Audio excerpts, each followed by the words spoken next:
রাজশাহী মহানগর বিএনপি দ্বিবার্ষিক সম্মেলন উপলক্ষে। প্রতিবেদনে মোহাম্মদ তারেক।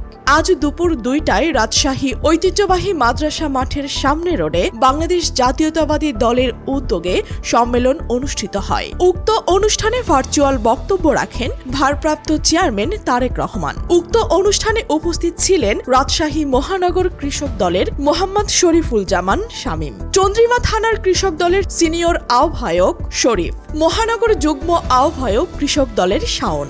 আরও উপস্থিত ছিলেন 19 নম্বর ওয়ার্ড কৃষক দলের সভাপতি মোহাম্মদ রফিক। আরও উপস্থিত ছিলেন কৃষক দলের অন্যান্য নেতাকর্মীরাও।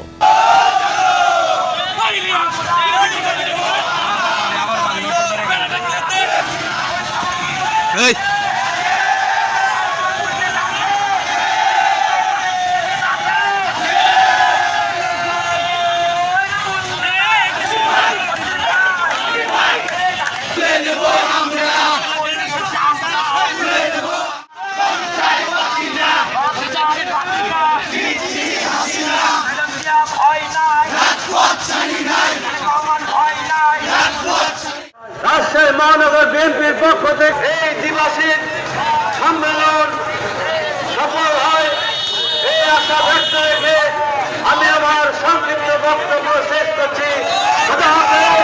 বাংলাদেশ জিন্দাবাদ, বাংলাদেশ জাতীয়তাবাদী দল জিন্দাবাদ। ধন্যবাদ।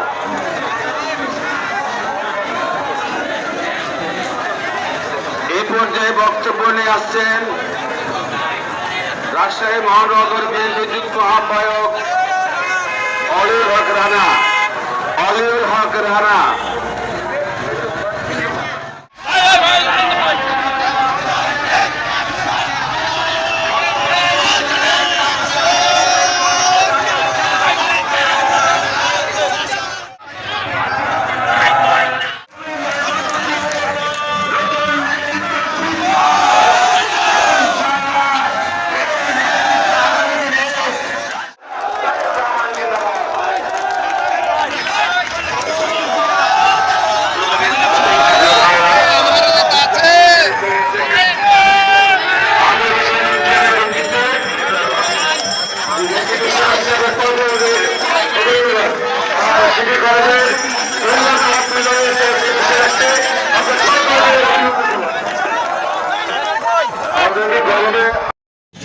জিন্দাবাদ।